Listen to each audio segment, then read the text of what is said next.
Premier League Poker is back. It's in Vienna, and this season 2 qualifiers will win through to the main event and be part of the most incredible lineup yet.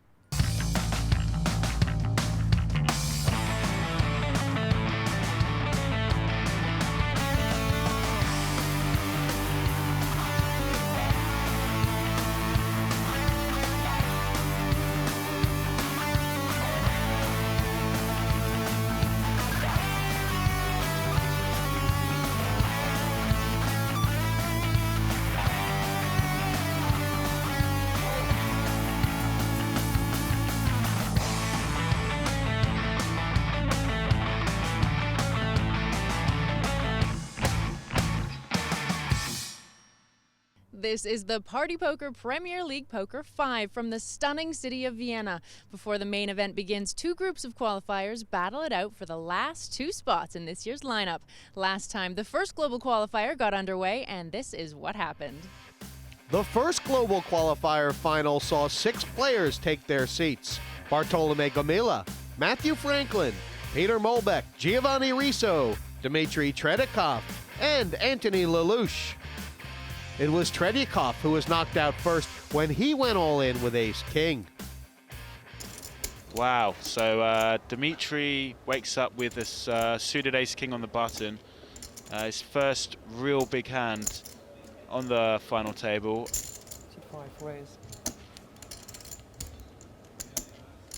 Wow, Lellouche with the 10s. Wow. Really, really tough spot for Lellouche. And Lellouche is now just going for it. And oh my gosh! Wow! Gomila wakes up with 2 jacks, but Jacks you're not really waking up right now. Yeah. Are I mean, you? even queens here. Cold 5 even queens you don't like, but jacks is a definite fold. Who knows? Tretyakov may even flat call here. What a hand! Yeah, he called instantly. He made up his mind before. He's going for it now, Lellouche. Classic coin raise, so it's an absolutely massive flip. Gomila now sees that his jacks would have been ahead, but this pot, like you say, this is the flip. And as Tretyakov all in, Lellouche has only got a farthing back. Look at the jack. The case jack hits the board. Case jack, wow. Gomila wants to crawl in a hole. If Lellouche wins this, he's going to be in the strongest position. He'll reach a million as well. Well, there's only 6 outs in the deck. There's only 6 outs in the deck. Lellouche has got his hands around that prize. Can he fade the ace or king? Yep, he does. The Russian in the red sweater, Dmitry Tretyakov.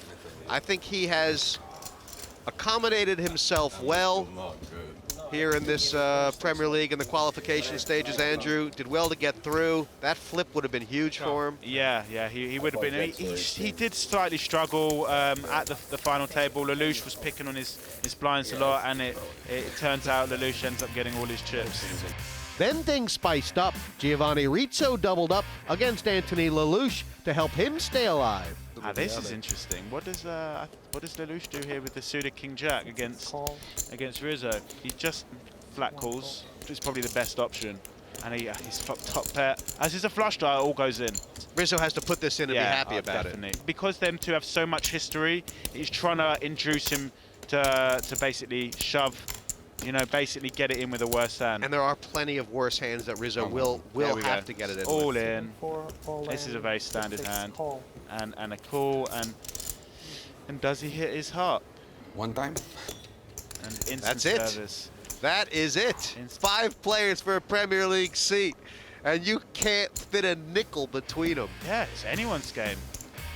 Following that was one of the greatest calls you will ever see as Peter Muehlbek took on the Frenchman. This is interesting. Muehlbek on the button with the pocket 8s, Lellouche with the ace-8 in the big blind to the min raise. Just elects to call. He doesn't want to get in a pre-flop raise and walk out of position, and you kind of under-rep your hand when you just flat call here with an ace. I imagine Lellouche will check, and Muehlbek's going to bet like 35,000, and he's decided to check raise. Wow. That's very, very strong. 120. He's like, what the heck do you have? Well, he can now only beat a bluff, right? But it could be a draw, couldn't it? I mean, Well, he's made a good call because he's just blown away. I mean, he's expecting him.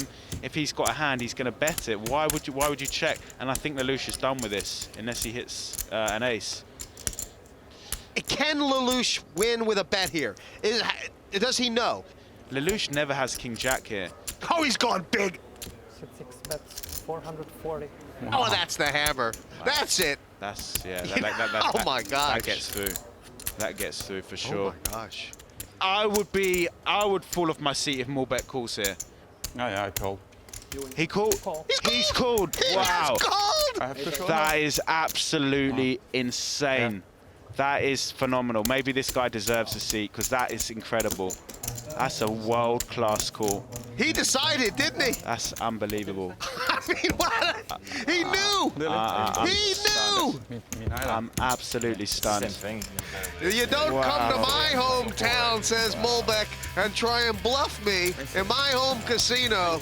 Oh my gosh. Wow. It's been interesting early stages for you, Peter. Talk to me about a very big call that you made against Antony recently. What was going through your head there? I had a pair.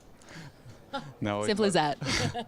No, it doesn't make sense to make a more than double or double pot bet. I couldn't see any sense. If he has a straight or such a big hand, he would bet smaller. I think it was an easy call. Well, I felt weakness on him. I wasn't that wrong, but I was wrong because he called me. So I don't know. I can't. He made a good call, and I lost a big pot just before, so he thought I was on tilt. I wasn't. Just I don't know. Quite. I don't know if I played good or not.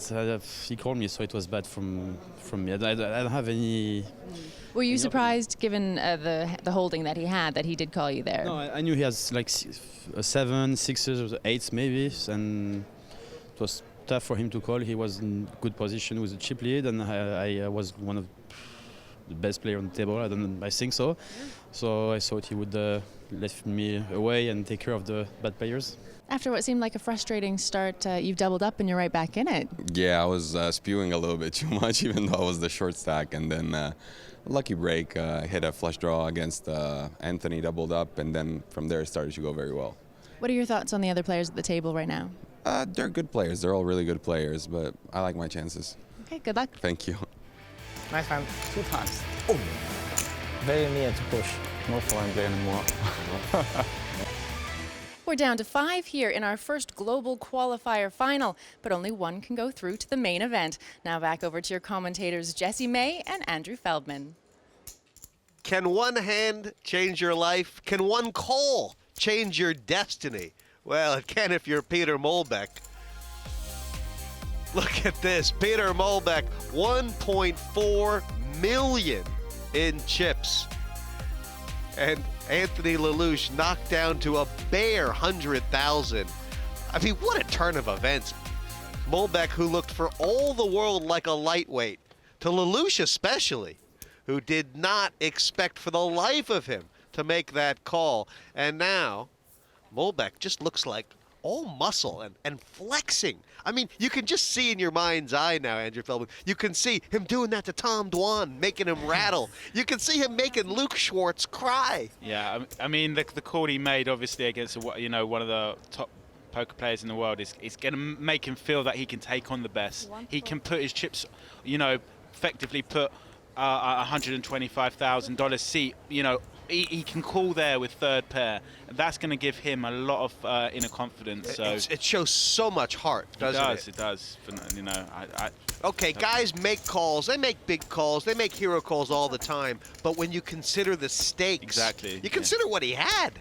He had a pair of 8s. Rizo, who's raised under the guns, gotten called by Muehlbek. 45. Well, Rizzo's a different player now than he's been at any time during this final table.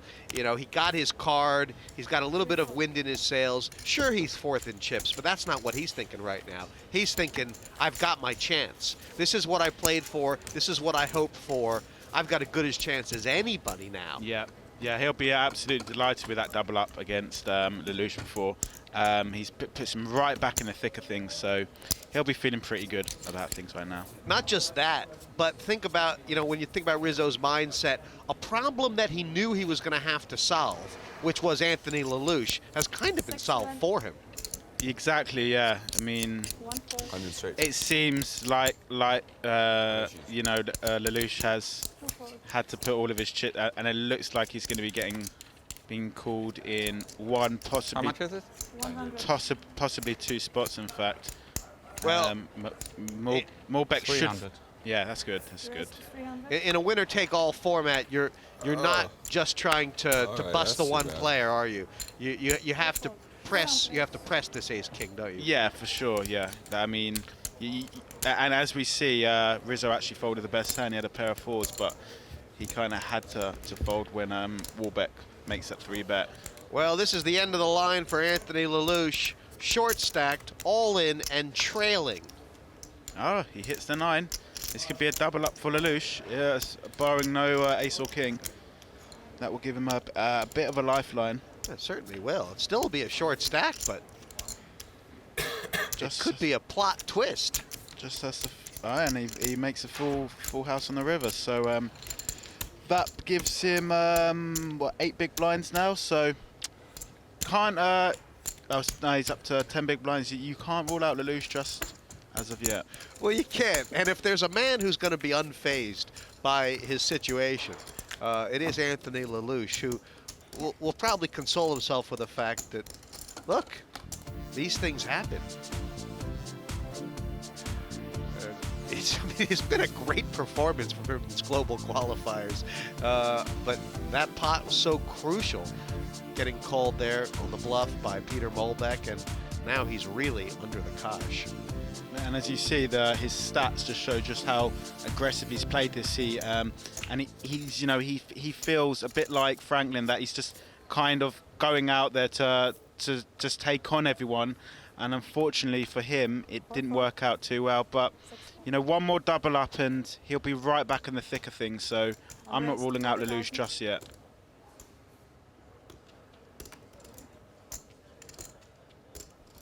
Now this is a spot where I think Frankland might put in a 3-bet, and Gomila probably will end up folding. We saw an interesting hand before the break where Gomila, tried sort of a limp re-raise against Frankland's big blind, and then just seemed to lose his bottle almost in the hand and lost the pot. And that gives Frankland a lot of confidence playing pots against Gomila, doesn't it? These two do have a... All in, oh, there you go. boy! Yeah. Oh, who's taking their pep pills? Wow. Yeah, I mean, he's just kind of making a stand there. It's the first time he's done it. He knows what Franklin's up to. Franklin's just done it one too many times, and it's a very strong play by the Spaniard. Yeah, and it shows that he reprimanded himself for some of these pots, doesn't he? Exactly. You've got to make a stand eventually. You can't keep folding to the 3-bet. So, no, that's a nice play there, and it does send a message to Frankland. And it's those kinds of plays, or that kind of backbone, that Gomila's going to need to go forward. He knows it. He's an experienced guy. 1 4. The raise from Rizo. 2 4. And a quick fold from Frankland with the ace-9. Yeah, it's a nice fold. Recall. Nice That's fold all. from Frankland. And Muehlbek calls him in raise with king 10, which is okay. He's got chips, and so I imagine this is going to. Pretty sure Rizo will bet this. We'll bet 45. It's not part of Muehlbek's style just to get moving with no hand at all. Yeah, I Big mean, he blind. could have raised there, but like you said, I don't really think it is really his style to make plays out of position. He's going to want to be, the first person into the pot to be making the plays, as opposed to check raising those kind of flops, because a lot of other players may make moves on 9-5-3 rainbow flop. Too difficult. No, I understand it. I completely understand it, but there's a lot of false friends. 6 raise, 40,000. Lellouche, at some point, you feel like it's either going to backfire him or put him in a super tricky spot. I mean, ace-7's okay to do it, but, well, as we see, his nemesis, 80. His nemesis, Muehlbek, wakes up with a monster hand here. And has min-raised the min-raise. Yeah. So well, Lellouche has to fold. I mean, he has to fold now. Even though he's getting such a good price, you're just always in terrible shape here with A7. He'll find a fold unless he just can't be bothered. I'm pretty sure. You know, I guess there are some guys who are sort of, they're mentally committed with their stack. They don't shove, but mentally they have shoved, and that must be what Lellouche has done. Nice king. He's a severe dog here, and I'm a little bit surprised Lellouche played the way he played the hand the way he has. well, the good news for Lellouche is the size of the pot. The bad news, the strength of his hand. Well, I'd like to see 5 of diamonds here, 5 or 6 of diamonds. Wow, he's maximum sweat. So he needs a diamond. He's got a lot of outs here, doesn't he? 32%. Nah. Okay. Swing and That's a miss shame. on the river. Yeah, it's a shame. My tip to win the seat ends up going out in second, but yeah, it was that obviously that the big hand was that the hand which is going to go down. It was the bluff that never got through. So and his nemesis completes the job. Muehlbek may very shortly be everyone at this table's nemesis, and shortly after that be the nemesis of the likes of Phil Locke, Andy Frankenberger, and Tony G, because he is not only looking like a guy who's the chip leader, but he's looking like a guy who's been sort of raising his game when it's called for. After a very impressive play in the first heat and here at the final, we lose Antony, unfortunately. Give us your reflections on the table here today. About players, they play really okay, even if some qualified. They know how to play poker. I played good like for the 3 first hours, and the last hour I was a big pot. I wasn't on tilt after that, but I make a bad bluff. After reflection, it was very bad. And then I was very short. I had like 5 big blinds, and I doubled up with 9-10, and after I had 9-10 big blinds, and I lose with A7 against Ace King. That's life. That was a great experience. There's the World Poker Tour in 1 week, so I will stay in Vienna and enjoy the city. And I will come back next year to qualify maybe. Well, we hope to see you again here in the Premier League. Thank you. Thank you, Kara. See you. We'll be right back to find out who's going to Premier League Poker 5 after this.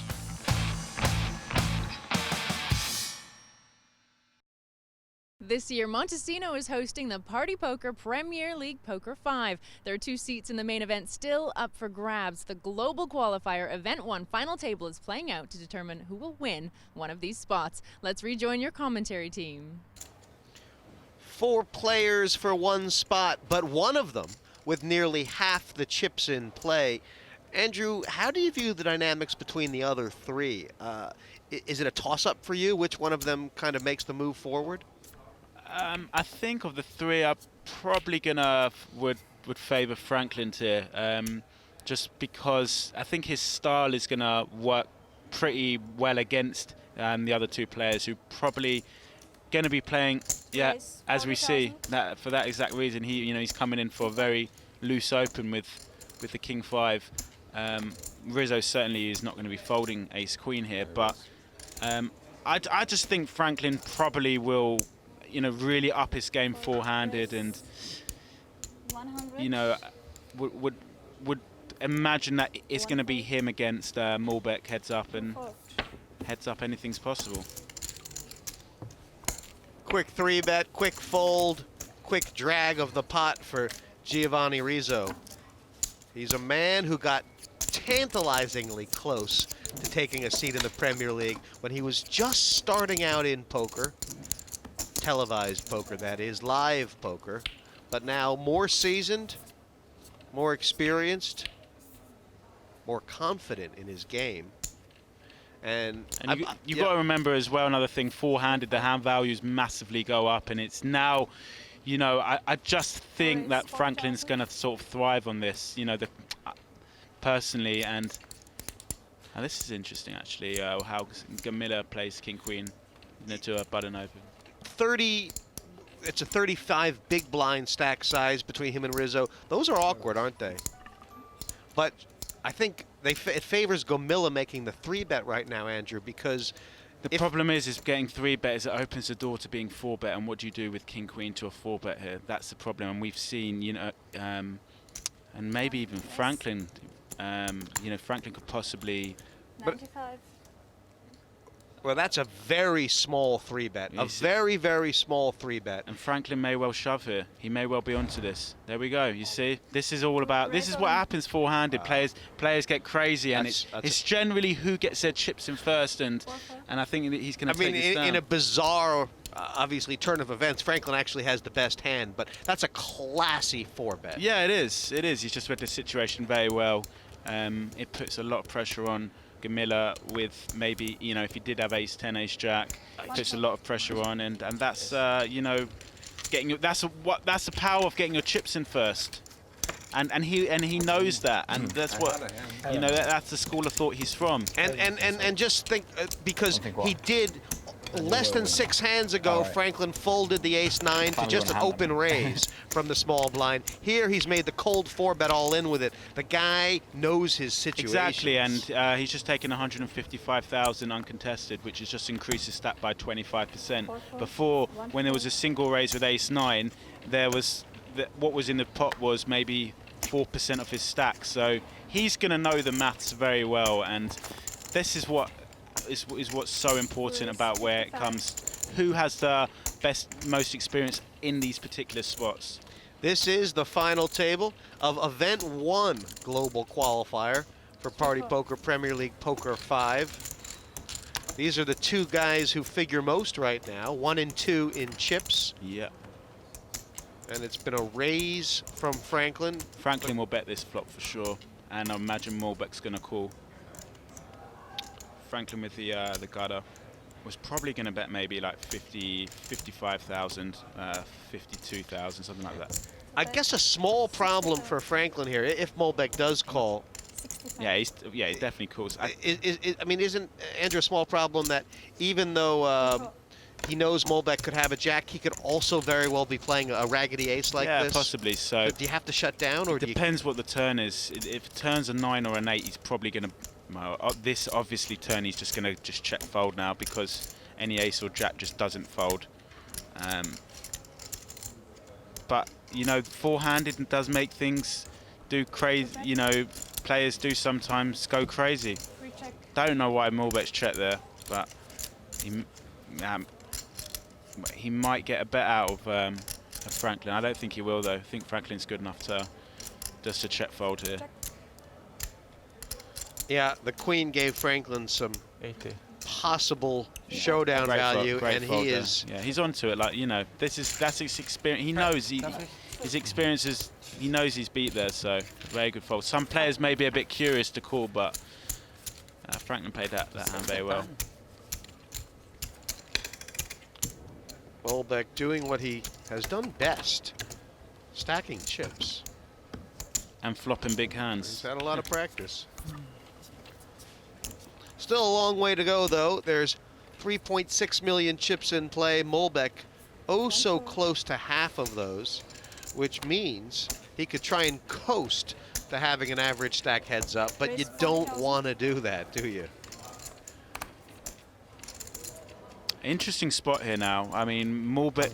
Yeah. So what does Franklin do here? It's pretty standard, this 3-bet. It is, but Franklin's got the more interesting decision. That's what I'm saying. What does Franklin do here? And we've seen him 4-bet shove before with the ace-9, and I think he's going to do it again. Yeah, all in. Oh my gosh. And now that's risky.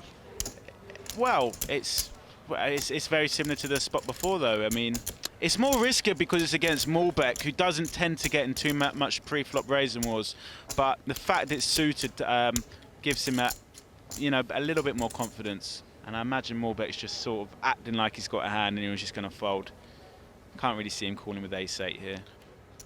I'll tell you what, if Muehlbek makes this call, one thing's for sure, they'll stop pushing him around. I can see that, they'll say. Yeah. You don't like to be pushed around. No, he doesn't. He doesn't. Well, the fact he called with a pair of 8s and everyone at the table saw that and should know this guy's not going to get pushed around, but but Franklin's thrown out the baby, the bath water, and half a case of porcelain as well. He is going for it. Yeah. This man does not want to go home and say, I could have raised an extra pot. Exactly. You can just see from his aggression stats, 87%. And the 3-bet percentage off the charts. The Premier League players are all starting to arrive in Vienna. Let's go over to Kara Scott, who has tracked down Eric Seidel.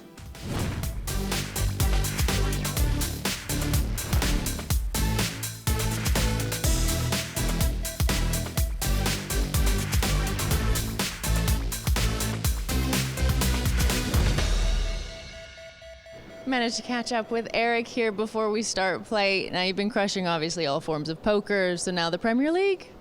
Yeah, this is my first time here, so I'm kind of excited to see. It's a tough format, it's an unbelievable lineup, and it's going to be really fun to play it out. Eric Seidel is a cyborg like the micros showed. He has silicon chips in his head so that he always makes the right play.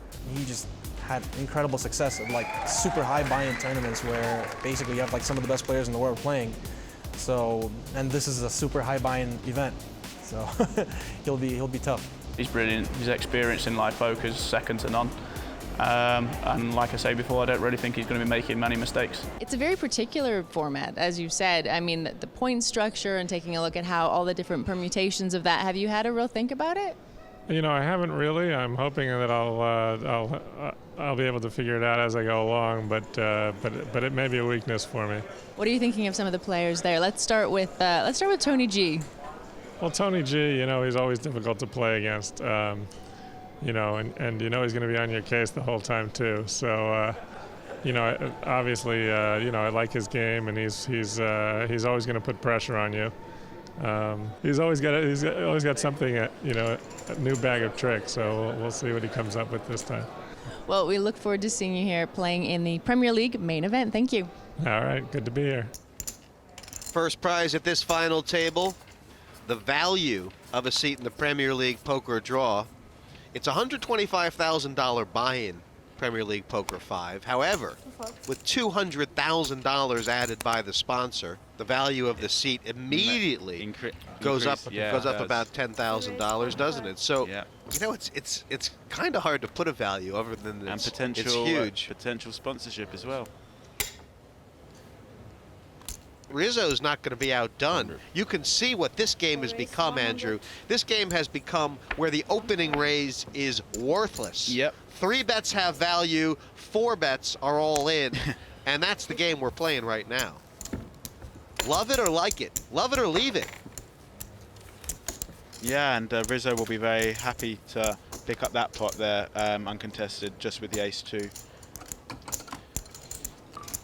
I agree with you, Andrew. Frankland right now seems like he's the most equipped for this. His technical game is very strong, but I do feel like Giovanni Rizo looks around at these 4 and is saying to himself, Giovanni, you're not going to ever be in a better spot to grab a seat like this.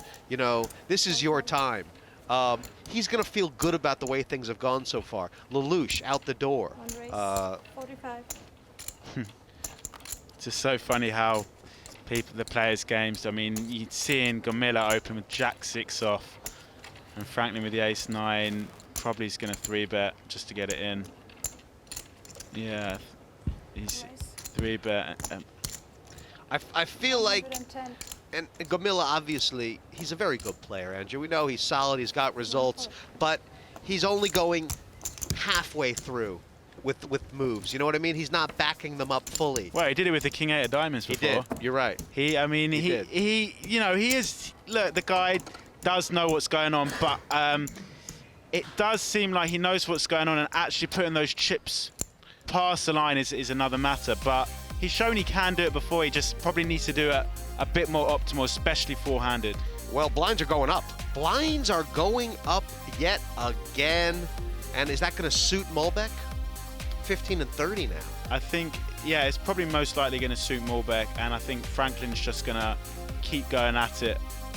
We'll be back after the break as this global qualifier final continues here in Vienna.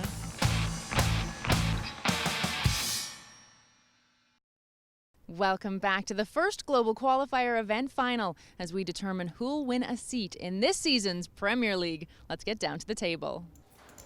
The stakes were really high when 6 players sat down this final table.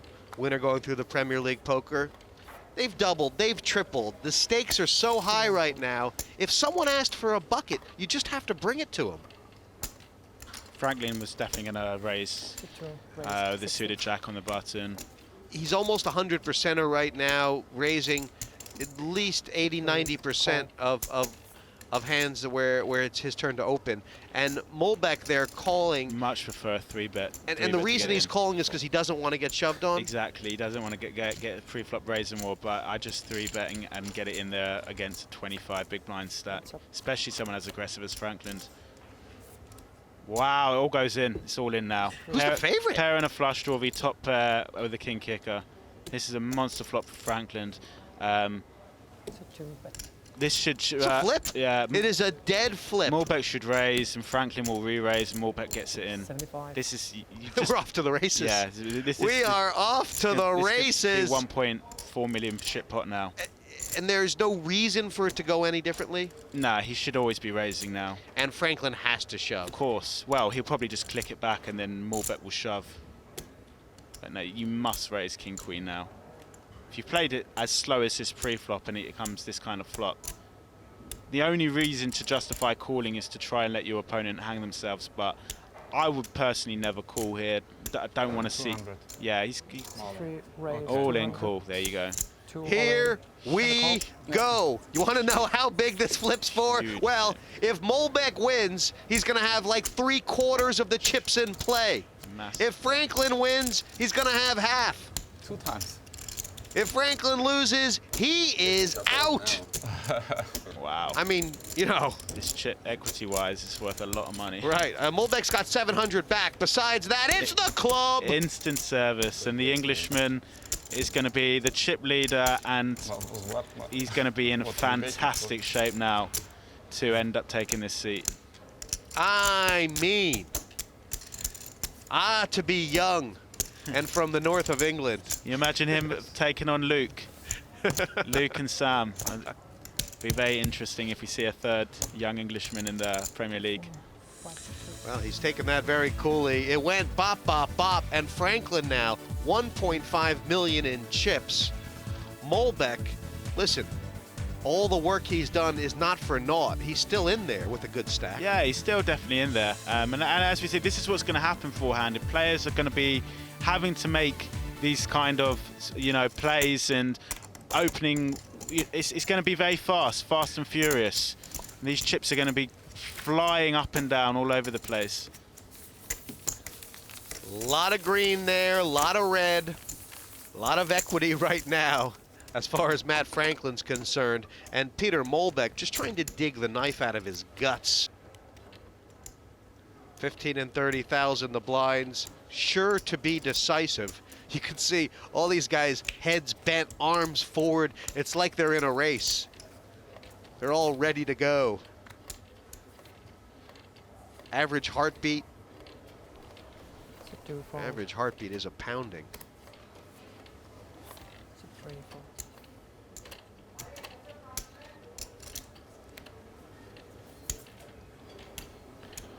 Now, what do you do here if you're Rizo? 4 call. You could call, you could raise. He didn't want to have to raise, pass, and yeah, and sometimes calling actually looks like sometimes it looks a bit stronger. And now, well, it's a pretty nice flop for Gomila there. Bottom pair and a flush draw. Yeah. 1 bet 30. Yeah, and he just takes it down. The 30,000 continuation bet.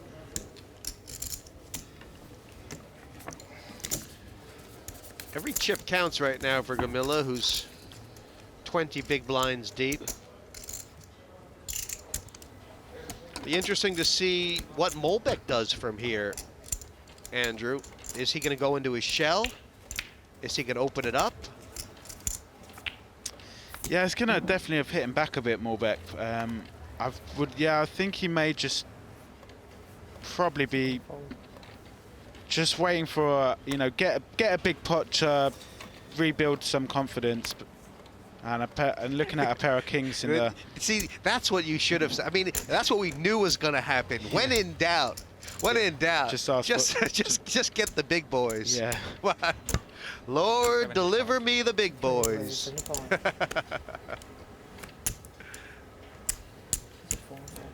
Friendly, easy game. Not friendly anymore. Oh, all right. So it's only friendly when you win every pot. It's not. Yeah, it's not how it works.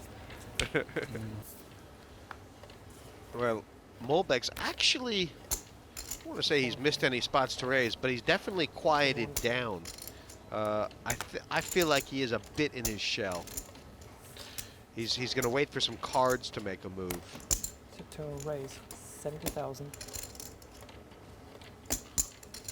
And as I said that, but in your mind, I mean, it is a suited card. There is a face card, but really, you rather see him go either way, wouldn't you? Yeah, 3-bet or fold. It's too many chips. Yeah, although this flop's pretty nice for him to flop the up and down. Very brave for Frankland to bet on out of position on this kind of board. Can't see it getting through.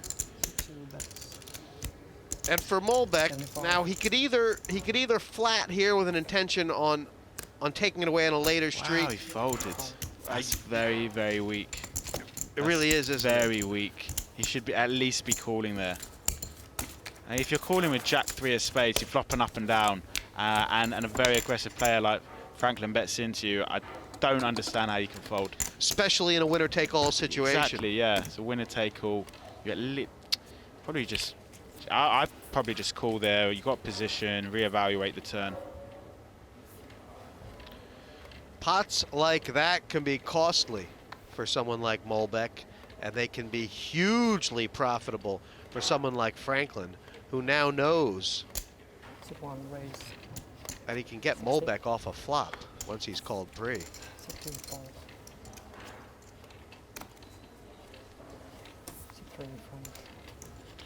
The raise and the pass. Is it a pass? Deuce. Deuce is for Rizo. Well, just makes a call. He could have 3-bet there, but no, I think calling's probably the right play. If he 3-bets, he has to go with it, doesn't he? Most likely, yeah. Gomila is huge flop for Gomila here.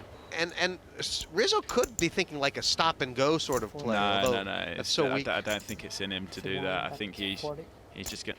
He might call 40,000 though. I raise. I didn't expect him to raise. Well, he's going to be a bit unlucky here because Gomila's going to get it in. With the flush draw, he has to get it in. Of course, that's why Gomila has bet this amount to induce the raise. I think Gomila may end up like clicking it back rather than shoving. I think he's going to make it like what? He just shoves. And obviously, that's the end of that. And how for much is it, approximately? Well, I can't. There is zero chance that Rizo makes this call. It's interesting, Andrew. I mean, if Rizzo's idea to sort of check raise certain flops, it's a nice thought. This board, though, so draw heavy, isn't it? Yeah, the reason why he check raised was because of the bet size. Gamila's played this to perfection. Right. But Gomila has bet 40,000 to induce him to raise. So well done, Gomila. He's just got an extra 100,000 out of him. Crucial pot. Yeah, crucial pot. It is a crucial. Yeah, it's an extra 100,000 in his stack size.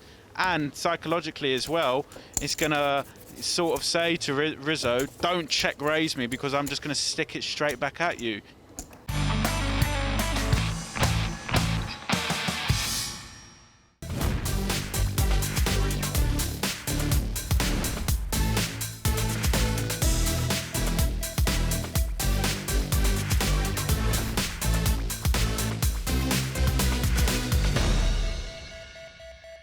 It's the first time we've seen you here at the Premier League. What's the draw to come and play this particular game?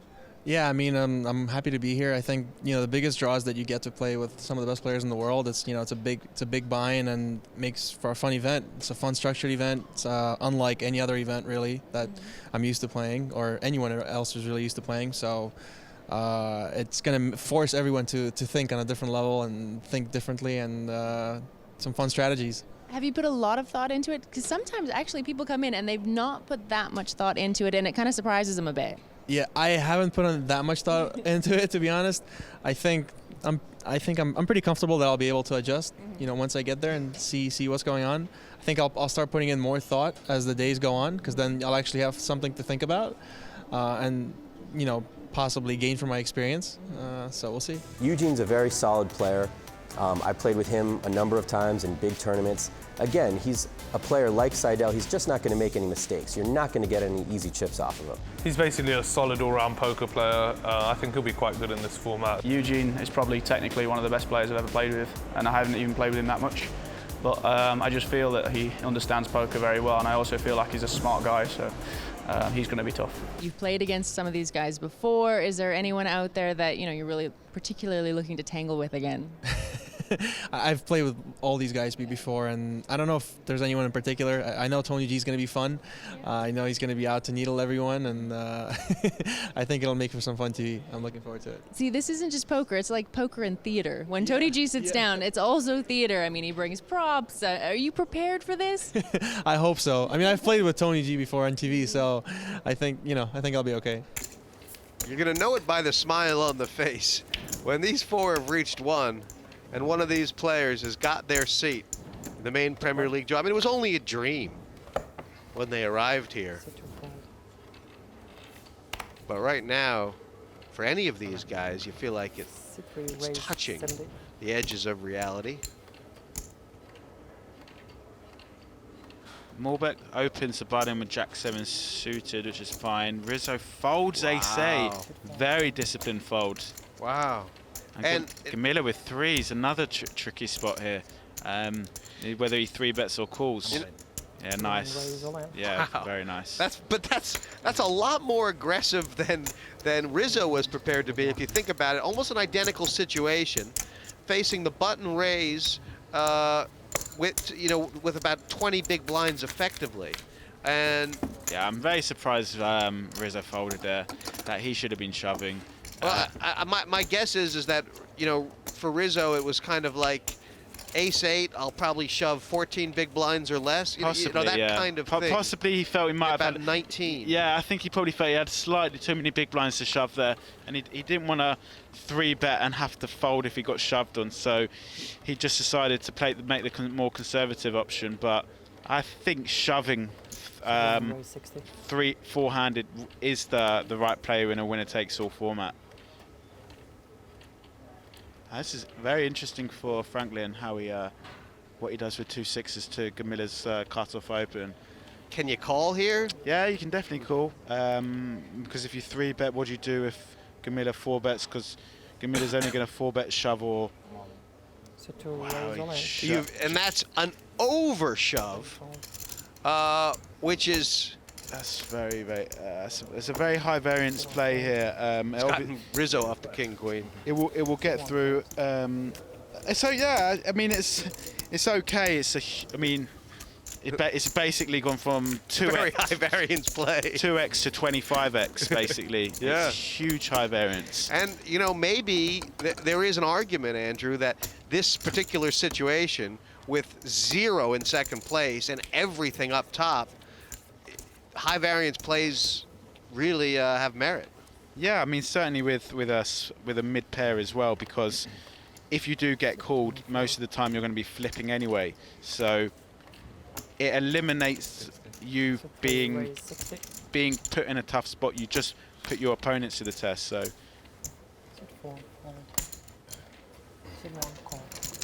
that was a quick decision from Gomila to just peel the flop here.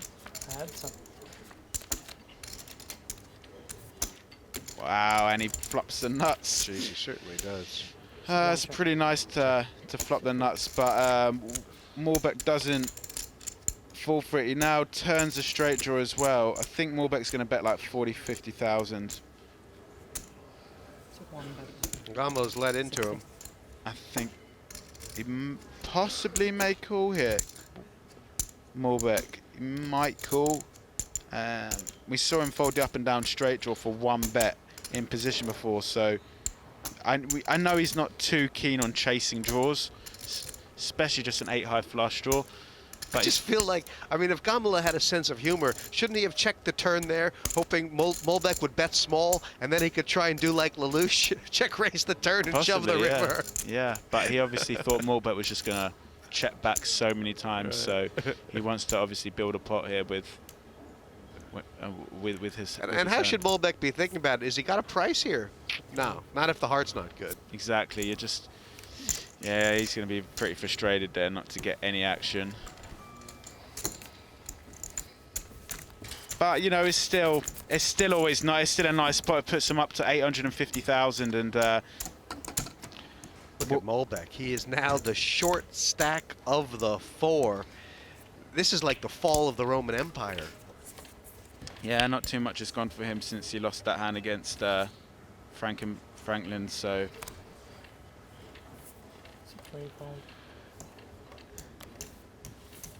Ah, the vagaries of the poker lifestyle. Just when you think you got it all together, you have to wind up and get a second wind. Interesting spot for Frankland here. He's up against 23 big blind stack. Min raises the button, and he's seen Rizo being pretty active, and he's got an ace-4 in the big blind. He's obviously contemplating just shoving. Yeah, he's done that. And Rizo just folds. But again, another huge high variance play here. Yeah, the second time he's gone for the massively high variance overshove. Yeah, and Rizo knows what. And Rizo probably, I mean, Rizo has to fold. Really, you can't call with deuces. But it's frustrating, but it's poker. You just have to let it go. Sometimes you have to fold the best hand in poker, unfortunately. And what looks like, and it does look like something that Franklin's going to get caught out doing, making these high variance plays. But until he gets caught out, he's going to be chipping away. Yeah, he's going to be chipping away. And you know, when he does get caught out, it's gonna be insignificant to his. It'll be a lot less insignificant to his stack size. Not just that, it's so smart to do it with the chip lead, isn't it? Yeah. Because you're not risking your tournament. Yeah, exactly. So he's actually. It seems brilliant that he's leaning in that direction right now, doesn't it? It does, assuming. But he's gonna get caught. He is gonna wind up with a guy getting all in when he's just throttled like 3-1 against, and then maybe he'll draw out. Exactly. You've always got that backup. You know, or the guy might have 300K. You know, but it's gonna happen. I mean, in the blind, when Franklin gets it all in against one of these players, whose hand do you want, right? You want the other guys, don't you?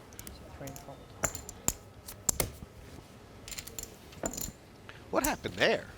Did Muehlbek peel off a flop with the 9-5 offsuit? No. Gomila limped the button, and Muehlbek just checked with 9-5. Gomila flopped two pair and took it down. Matt Frankland, not only on top, but really driving and thriving. And you know, if he picks up half a hand right now, we could see a car crash. Boy, he's living right, Frankland, isn't he? Now Muehlbek could crash his car. Yeah, Muehlbek may all in, and Gomila obviously snaps with the 2 queens. You can't really blame Muehlbek for this play, can you? It's a little, nothing been going right for him. It's so, yeah, I mean, he had about 17 big blinds. Pretty high variance play to do it, but you know, he kind of took a stand, and he's still got 23%, so he's not dead in the waters yet. Yeah, I think that means bring the car. I think that might have meant bring a king. And he's hit it, and the jack. So this will put Muehlbek back up to over $1 million unless a queen or 10 comes. Wow. Feels unfair is what Gomila's thinking.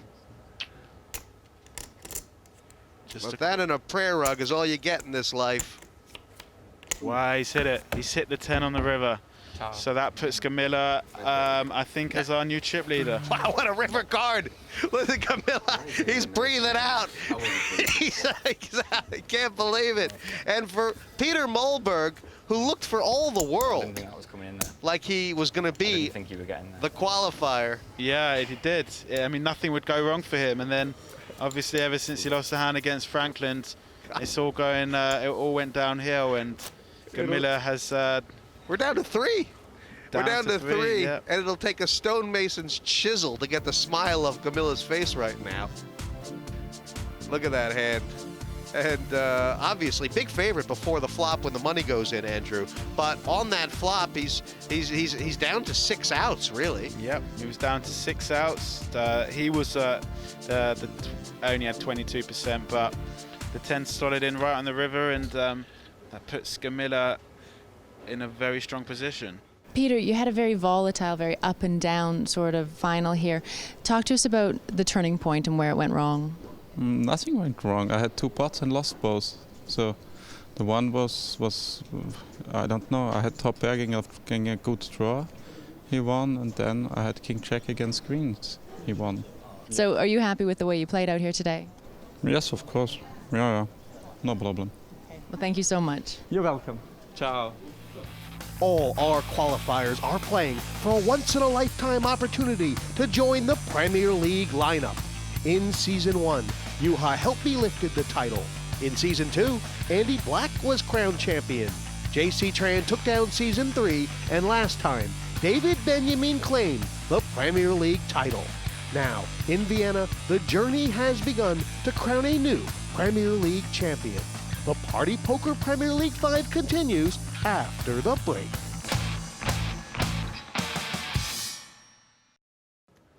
Welcome back to this final table.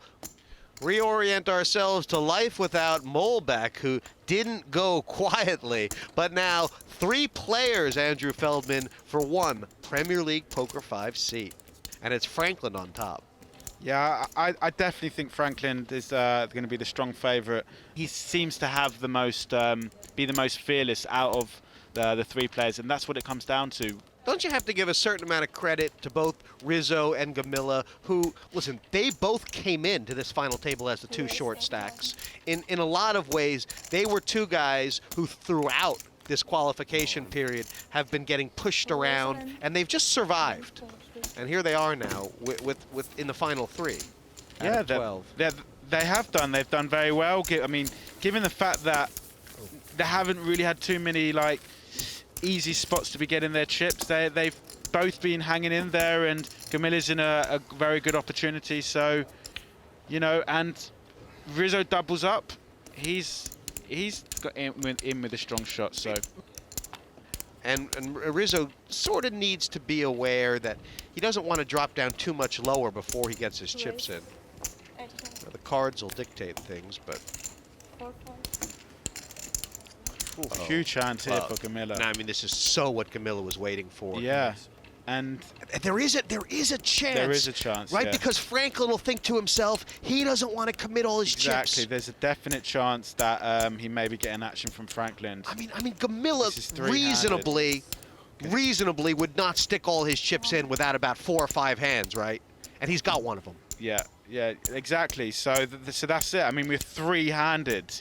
Franklin's going to know he can be up to something. There's 300,000 there. If any of these 3 players, well, because the high variance play was the shove, wasn't it? Exactly, and he's done it before, but that's a nice fold there. I mean, a lot of other players would have been tempted to have come straight back over the top, but made a disciplined fold. How did he know? Just didn't feel it, and that's you know, he's made a lot of good decisions on this final heat, so he deserves to be at the top.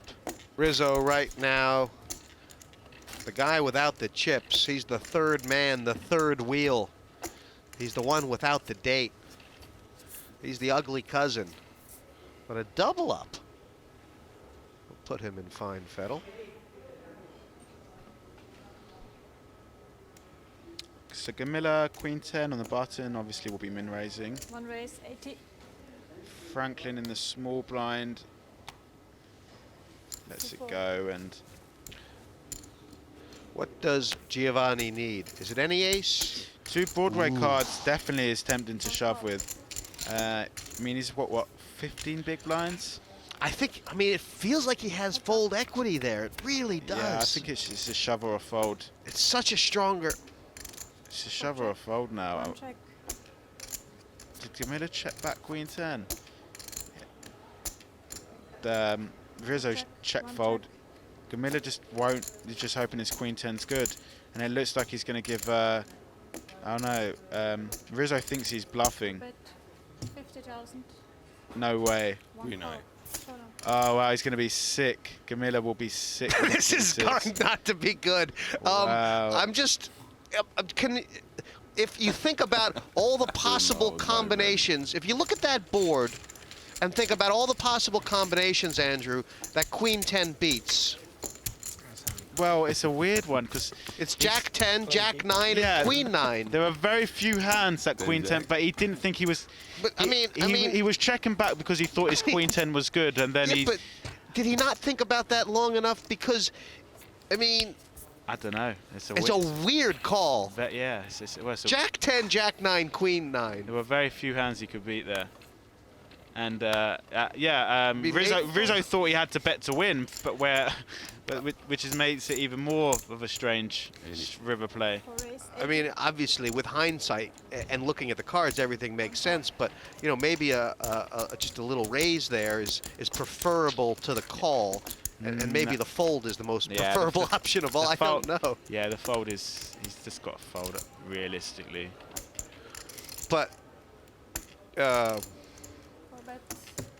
think maybe just the heat of the moment may have gotten Gomila there. Yeah, now they have a battle of the blinds. Gomila he's the kind of player that might just decide to make a play at this. No, he does. Got the 2 overs and backdoor draws, but he just lets Rizzo off the hook and lets him take it down with just a king high. Yeah, I mean, look, I think, you know, sometimes you get egg on your face, you make a hero call, this and that. That was weird. He called the Queen high and got beat by Queen high. Yeah, it's very odd. You don't see that too often in poker. You know, there's the, you know, he could say to himself, I knew he was bluffing. Well, yeah. I think he's going to get some chips back now, though. How different is 7s than the 3s and the deuces? Yeah, massively different. Massively different. Yeah, first you're now 3-handed and the blinds have gone up, so there's more. Like he's going to be winning a lot more chips. I mean, unless Rizzo finds the 4-bet shove, but I can't see Gomila folding 2 7s 3-handed here. 3 or million 2-5. So Rizzo is considering it. It's, you know, how often would Gomila make a 3-bet there and not be willing to? Exactly, that's the question. That's what Rizzo's asking himself. How often is he going to be doing that with a weak hand? And if he feels it's going to be more often than not, then he may just make that final shove there. And because in my estimation, it's not too often, especially after those last dynamics. No? I don't know. They do certainly have some interesting dynamics between the two of them. So there's a lot of all this meta game stuff and levels of thinking, and you know how often you feel they're going to be making a play. It's just generally whoever gets the chips in first. Rizzo's raised this from the button. Gomila with the ace-8. Yeah, Gomila should be 3-betting and just having 3-betting to get it in against. Yeah, against his stack. It sounds too big 3-handed with these blinds. I tell you, I have no idea what Franklin's got now, but don't count him out. This is the. Yeah, that's the thing. This is it such happened a. last time, didn't it? Ace. He ended. Yeah, Franklin. You don't need anything. I mean, this just feels like a 4-bet situation, doesn't it? If he feels weakness from Gomila. 175. Possibly, but he did have a hand last time. Right. Franklin. He didn't do it with a total airball. And Rizzo just lets it go, and Gomila will be more than happy just to take that pot uncontested. I do believe he's our chip leader.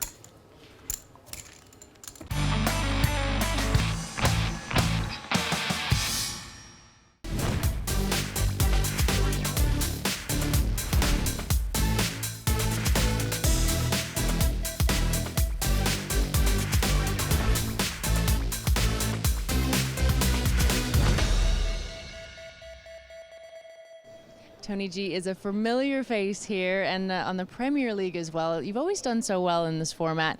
Are you excited about going into this? Oh, very excited. I still got to win my first Premier League. I've had a third and a second. So I'm really looking forward to taking this one down. He's like cayenne pepper on at a barbecue. He just can really make things pop. He likes to get in there and harass the players, so he creates challenges. He creates a lot of tension at the table, and it's really funny. I think he's a bit spontaneous. I don't really know what to expect of him.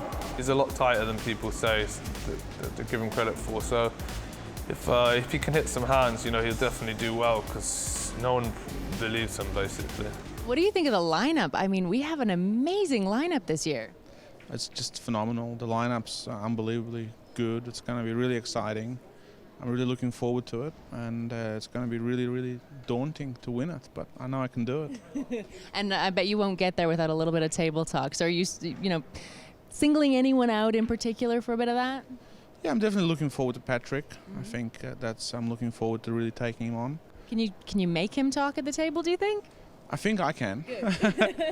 I think I'll give it a really good try, but he'll be talking with his face if he doesn't talk with his mouth. We've seen some pretty funny antics in the past, including the bike. I mean, Luke Schwartz is here again. Did you bring one for him, a tricycle? Yeah, there's definitely a trike for Luke. There's a bike for Eugene. So there is those sort of things, and there's new things that are going to be added on in the arsenal. There's a bag of tricks this year. Are you going to give me any hints? I can't give you any hints, otherwise it would ruin the surprise. But there's definitely a lot of stuff coming out, and there's going to be probably a lot of controversy. There's a lot of people I don't like that. I've mentioned one of them.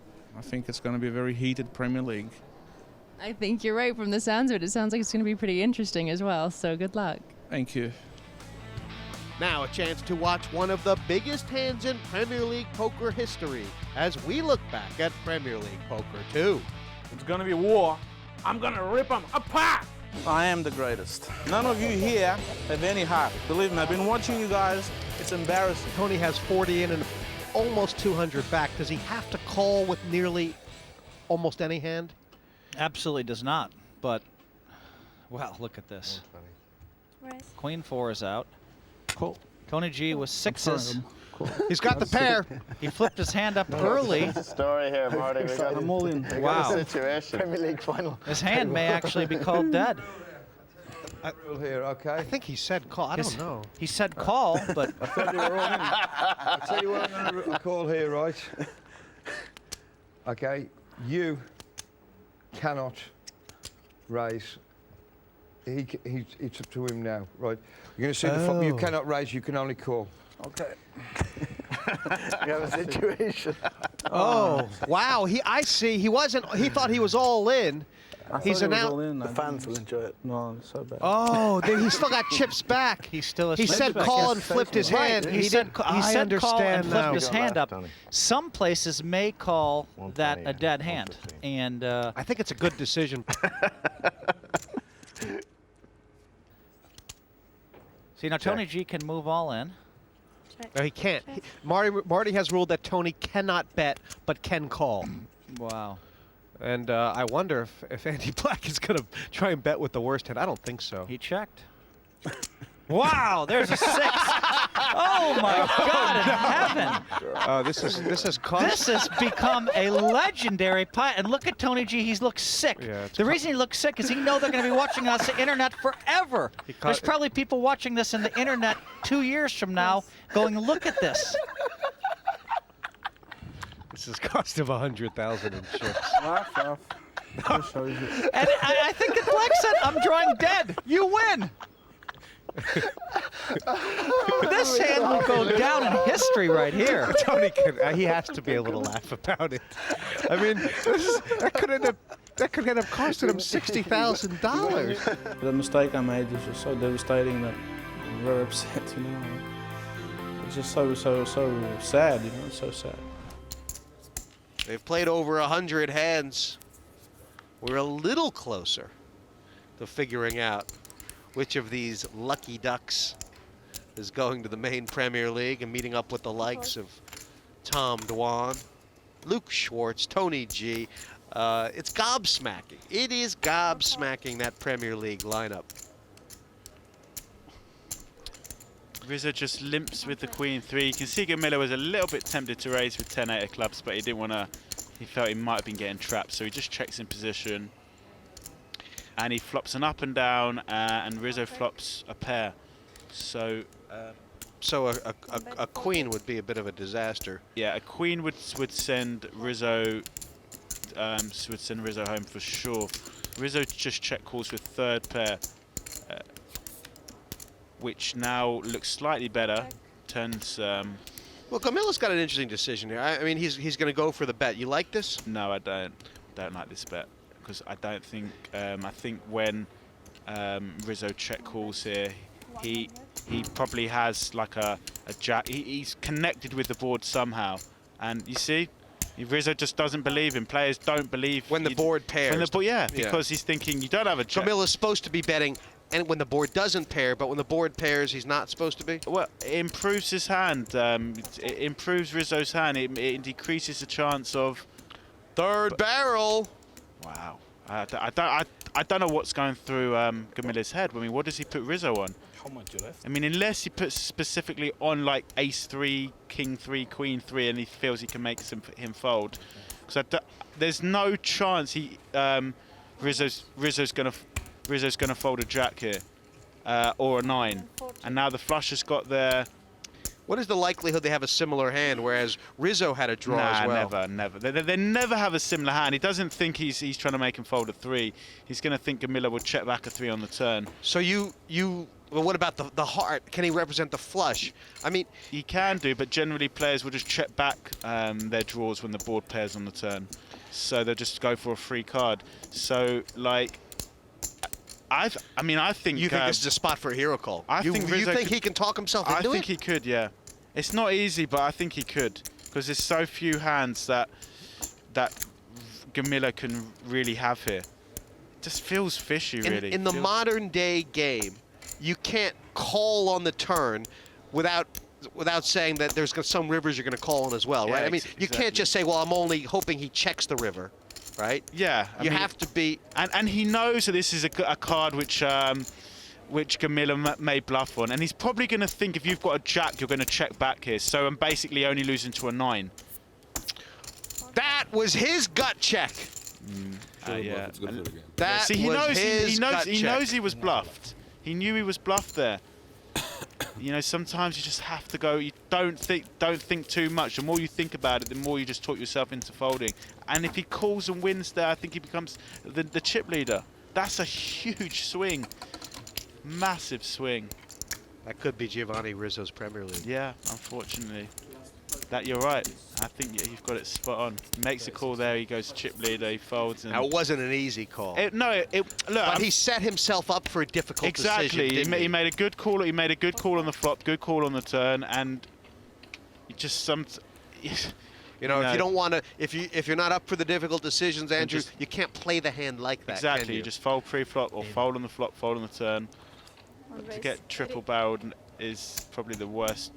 When he will not be too happy when he sees the hand there. And in a spot like this, with nothing for second, nothing for third, all the money for first, it's going to hurt even more. Of course, it's not like Rizo is out. But as you said, Andrew, that was his chance to have the chip lead. Yeah, that was his chance. That was it. One bet. 60. So they've both missed this board, Gomila and Frankland. Frankland's, he's changed tactics a little bit in position here, where he started to peel off flops rather than 3-bet, right? Yeah, because of the stack sizes, and let them to like what 30 or 30. They've got like 30 or 40 big blinds. It is a tough stack size to, you know, some. One call. Wow, he's called. You know what? It's funny. Gomila does make some weird lines. Yeah, he but really I'll does. tell you what. You know, I like Gomila. I mean, you know, if you're not expecting, Frankland is gonna make a play on on the pot. But the thing is okay. Now you obviously your hand, you kind of like it more now with ace high. But what are you gonna do if any club comes or any straightening card comes? You know and this is a card which now Franklin may bet to try to represent 4-6.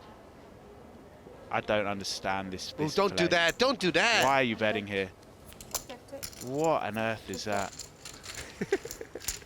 I mean, I don't know. I don't know what that bet was about. You made a good call on the flop. Check to induce him to bluff because Franklin may have decided to represent that 7 that's made his hand. Well, I'll tell you what it is. Stack them up, Spain, because first man over half the chips in play is Gomila.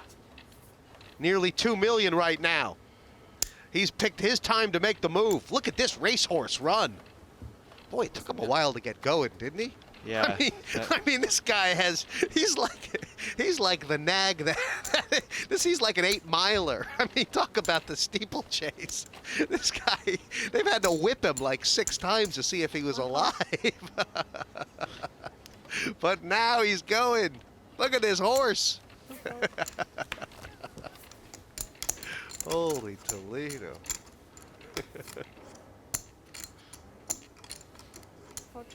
He's got a lot of confidence now too, doesn't he, Gomila? I mean, he's gotten Rizo on a river bluff.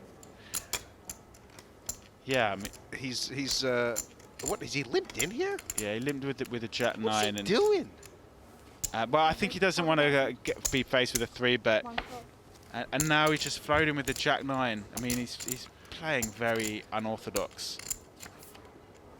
And that, wow, what a turn. That's a huge turn. He's got a double gutter. He's got it's actually a great gutter. bluffing card for him, isn't it?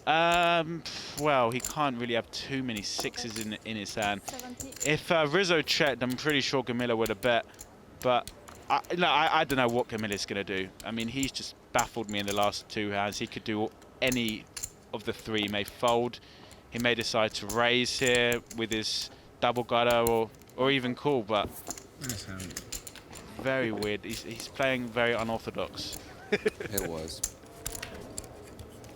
He's certainly got the donkeys by his tail right now. You know, I honestly think that Rizo is replaying back what's happened last year because his body language looks dejected, like this is all coming back to him of how close he's got. We saw it happen in his heat, didn't we? Yeah. As soon as there was a big fold he made with the king-queen, and as soon as he made it, it was like 6 seconds later, he didn't need to be told. He knew he misplayed he knew the it, hand. and he knows it. You know, his gut instinct was telling him he was being bluffed there, but he just needed to put those chips past the line. You just close your eyes and just pray for that you hear your opponent say nice call, and that's it. 1 check.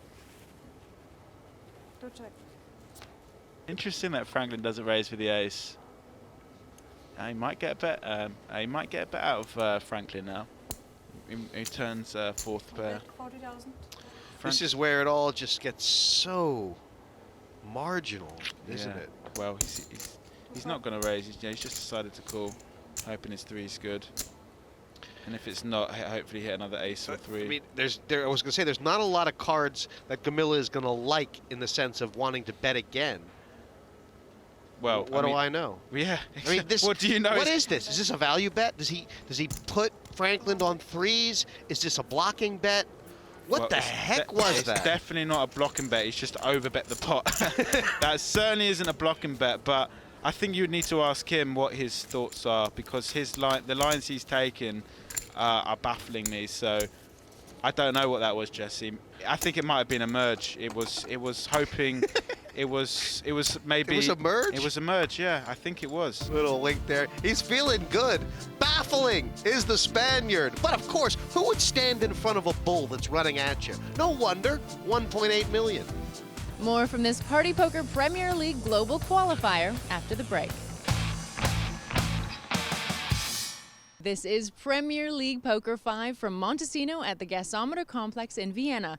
The first global qualifier final has reached a critical stage as only the winner will go through to the main event. Franklin was not that long ago chip leader. These chips are just flying around, so...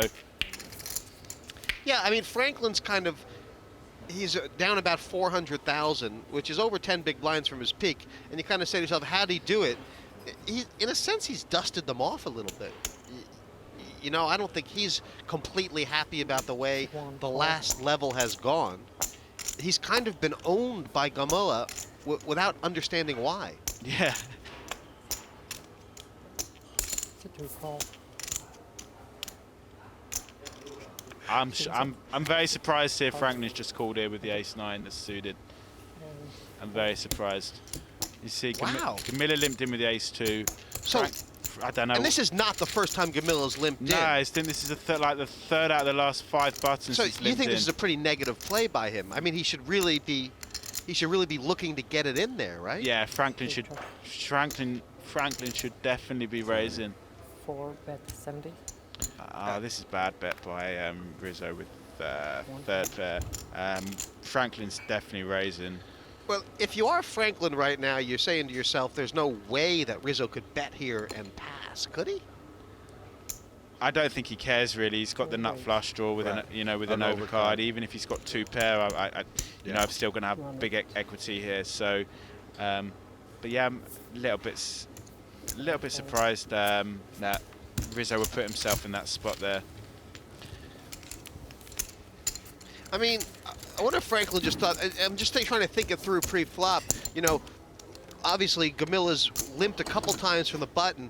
He's done it more than that. Would he ever limp super strong? That's what he's obviously thinking. I mean, Franklin must be thinking he's trying to set that play up sooner or later. Yeah, and he's also thinking he might be limping to call a raise, and to play ace-9 out of position is never a particularly nice spot with 20 big blinds, because if you don't hit, you're going to have to commit a lot of your stack just with ace-high. Oh, this is all going in, yeah. Well, it's going in for sure. Yeah, I don't know why Rizo would limp, though. Like, it was obviously going in, but it's going to be a huge flip for 1.2 million. And if Rizo wins this, they're virtually going to all be even in chips. Wow, you're kidding. Yeah, they'll all be even in chips, Jesse. This is huge flip. Raise, all in, call. I'm all in. And do the 10s hold up. My favorite hand, 2 red 10s as well. Here we go. And for Rizo, a chance at redemption. As you said, everything goes back to square one if the 10s hold. Yeah. If Gomila hits, he's massive. He's got a 2-1 chip lead, just about, in the final. 2. And there's the jack. Yeah. There's the jack, and you don't feel the 10. 8, 9, or 8 or a 9 to give him a bit of added equity. For Giovanni Rizo, just a 10. 3rd place, looking to be his hump in this global qualification, 2nd year running. Oh, wow! No! Wow, did not expect that. What a river! The 10, there it is. That's why it's my favorite hand. Deliver, wow, River! 2 outed. I'm stunned. That's the card of his life so far. That is the poker river of his poker career up to this stage. Look how even they are in chips now. But momentum. And Where's he's got the momentum. Yeah, his body language is going to change. You know, you can see to hit a 2-outer. No, you don't. Not for a $125,000 seat. Wow. Oh, the poor guy. The poor Gomila. But he doesn't realize that they're virtually all even in chips. There's nothing in it. There's about 5 big blinds in it. It's completely level. It's a dice throw. And Magilla Gorilla now with $1 million. We just could not guess where this is going, Jesse. I mean, this is anyone's game now. Anyone's game. The thing is, right now, Andrew, it's not only about saying, well, I got to survive and this and that. You almost got to take it on. You don't want to let the other 2 guys race. No. The other 2 guys race, you're crushed. Especially when you've only got, everyone's got 20 big blinds. Right. Definitely not. I mean, it's really bad to be the guy not in the race. Yeah. You know what I'm saying? It's just about really, Franklin's giving it some thought with the Queen Deuce. He's 3-betting, yeah. Wow. He's going for the 3-bet. He's pretty cool. He is pretty cool. And it's whether Gomila can sniff this out. The thing is, he has left the door open for Gomila to 4-bet jam here, and he did it with the King 8 before. Is he going to be able to pull the trigger with Jack 9? I mean, is there any, it's a guessing game though, right? I mean, Franklin didn't sense anything, did he? It's just, Well, basically, Franklin's kind of going with the view he's very polarized. He's either super strong or he's not, and he can make it, unless he's super strong there. He's just going to be able to make him fold everything. And look at that, you know, that one pot. Those are the pots you got to win. Look at that. Look at the you just got to be doing this, don't you? And now, you just, yeah, I mean that's a very is it nice basic? spot to take it It's down. nearly time to stop looking at your cards, right? You just got to do things. Basically, yeah. He may as well have done that blind.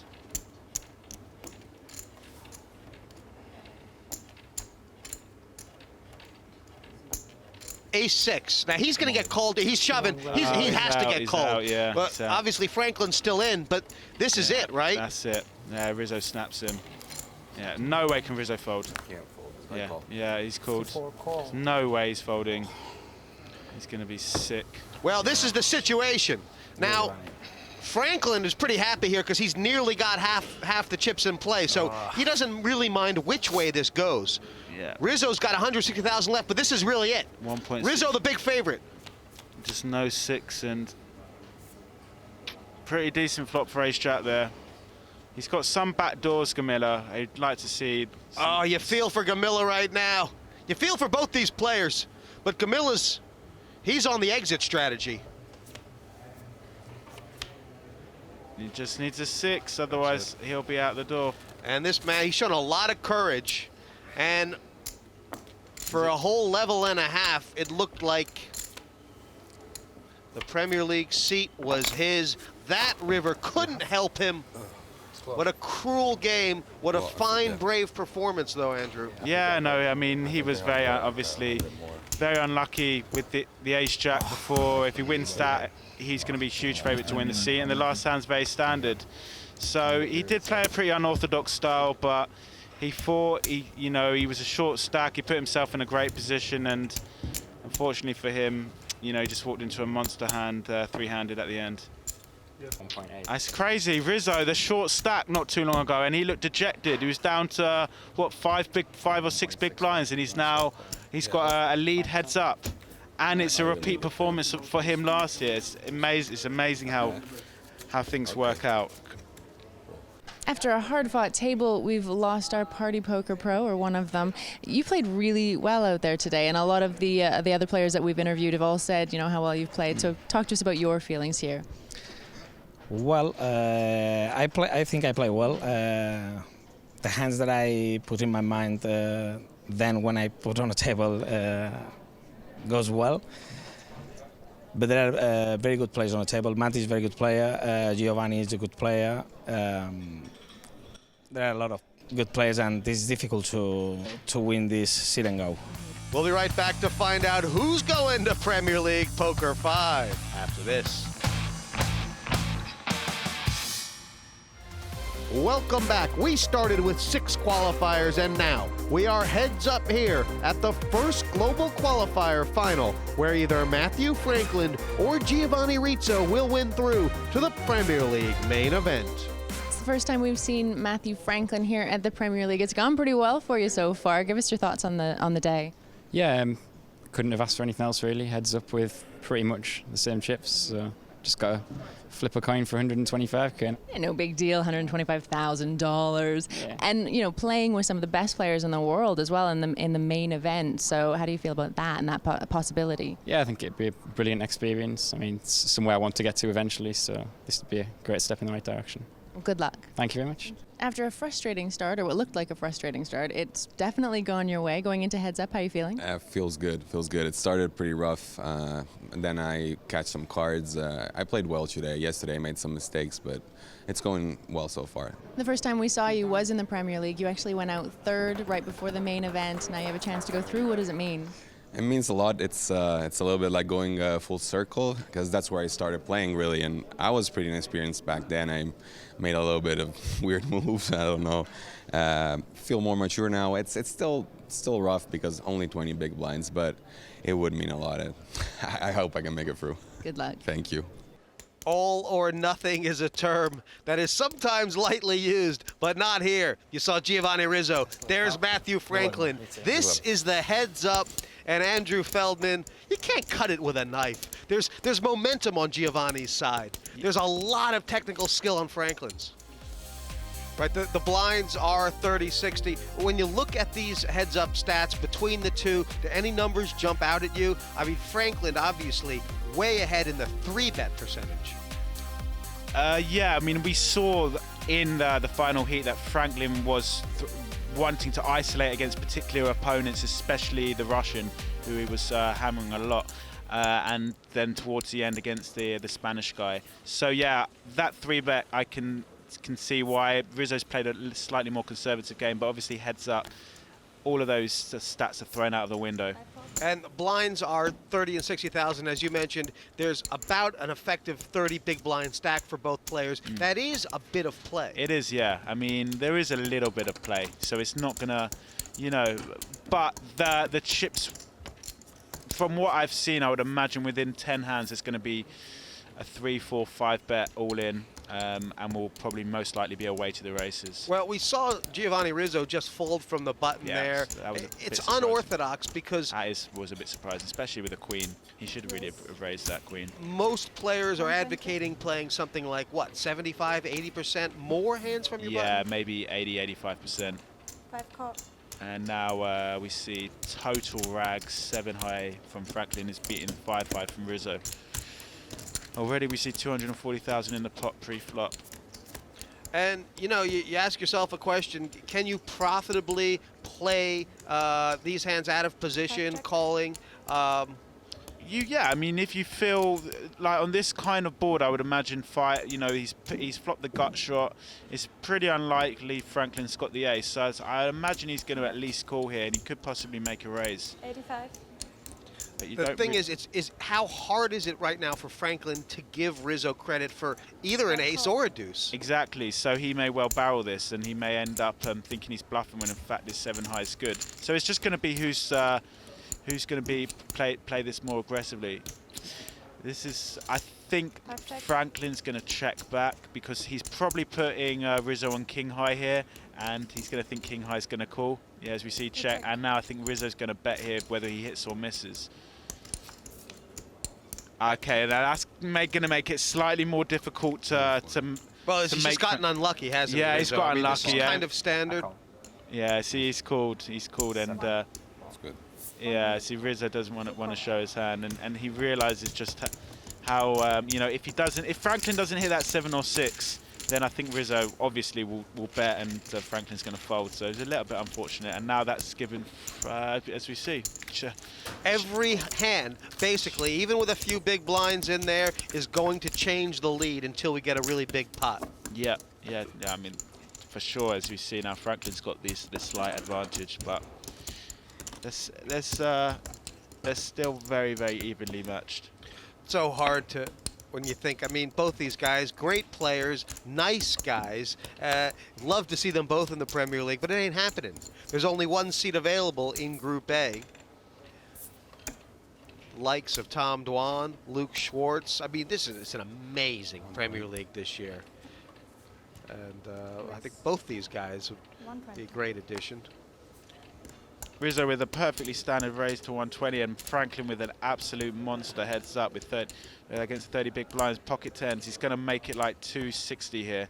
He's going to 3-bet to try to induce, and I think Rizo's going to fold, but who knows? I mean, there's a chance Rizo may 4-bet, but I think with his stack size, he's just going to fold.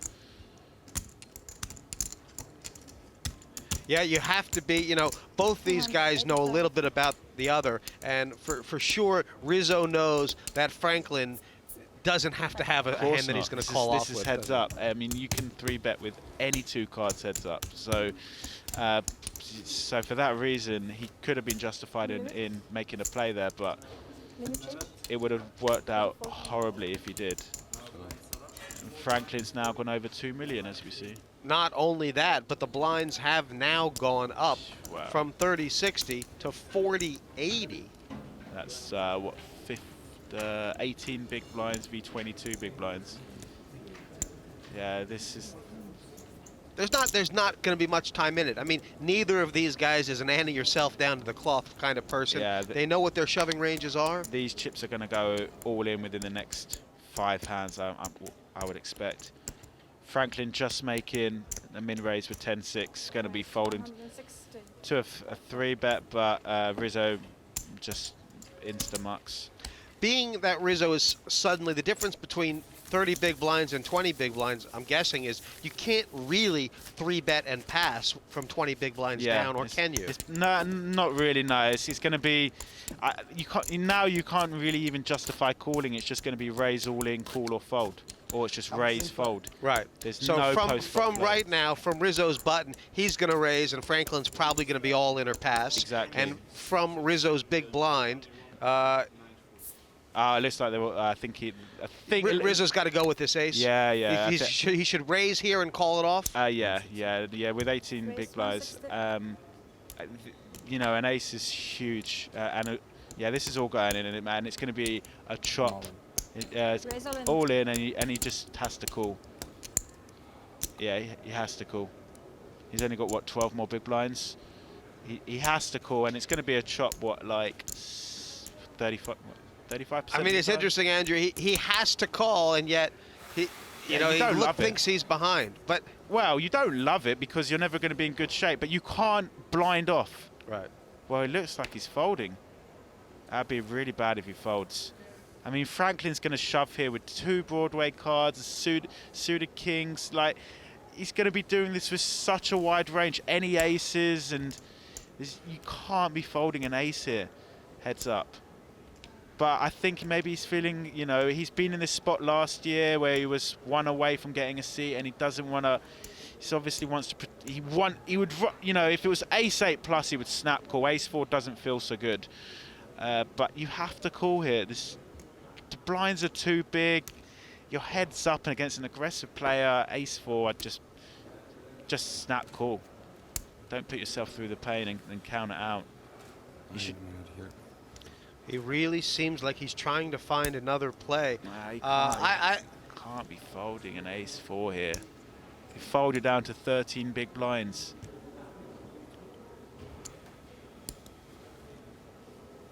It's a funny spot. Obviously, it's when you talk about how much they're playing for, Andrew. I mean, the stakes are so high here. Yeah, the stakes are high, and he's been here before, obviously, and he doesn't. He was here. It was here last year, but. You just don't put yourself through this pain. Just call. Just get it over. And if he's got ace 10, then you dog a pair. That's just life. Yeah, you just have to hope you hit your 4 or your ace. Wow. The thing that to me makes it so unusual is that Giovanni is such a math guy. He knows the math. He knows this is a snap call by all traditional methods of the book. It's almost like he's got something in his gut that tells him the guy's. I call. Yeah, he's good. Well done. He knows he has to do it, and it's not the worst because, as you said, it's going to be a split. It'll be a split. Part 35% of the time, I think. Well, that's what the odds say. 35%. Obviously, and he's going to win 24%. Right. If he doesn't see a 4 out there, he wants high cards. Yeah. He just wants big cards. Or a paired board. That's a 4. Wow. Oh, wow. That's incredible. It's like it's That's over. his Premier League. The 4's in the door, the 6 is in the window. Yeah. 2 outs now. Just 2 outs. Just has to dodge the 4. He hit a 10. He hit a 10 of clubs earlier. Not this time. It's Mathew Franklin. Giovanni Rizo, oh so close yet again. But for this young Northern UK fella, all the way from Teesside to the Premier League, Andrew. And we lose Giovanni Rizo in second place, and this must be quite a painful bubble. Is it the biggest bubble that you faced? Definitely the biggest bubble, yeah. I got him third the other time, not really a bubble. I just second place on a winner takes all, non benissimo. Non benissimo, not very well. But you're happy with how you played, I'm sure, today. Today, yeah, I'm fine. I think I try to talk my way out of calling there, but the structure is just... 13 big blinds, ace high is plenty to call with. So yeah, no, I'm not regretting. I played not so well the first heat, but this final table I got no regrets really. Well, thank you for talking to us. Thank you. And Mathew takes it down. How are you feeling about this result? Yeah, I'm very excited to play in the Party Poker Premier League now. Are you going to get some sleep? Because I know you've pretty much not slept this entire time. Yeah, I haven't slept for like, I think I've had about 6 hours sleep in the last 3 days or something, which isn't brilliant. But standard poker player stuff, right? yeah, I mean, a few of my friends are playing the next heat now, so I'm going to try and sneak into the green room and watch that instead of sleeping. Nice. So. And maybe have a look at some of the other players and get a feel for what's going on? Yeah, a little bit as well. Well, good luck out there. Thank you. Thank you very much. It's great to see another young English player in the Premier League, so it's going to be a very, very strong first round draw. So Mathew Frankland will be taking a place in the most exciting Premier League lineup yet. Now only one seat in the main event remains. Next time the second global qualifier begins. Another 2 groups of 6 players will battle it out for the chance to progress through to the Party Poker Premier League lineup. It's payback time. Try again. Sickest fold ever. Were you bluffing? Good game. That seems weird.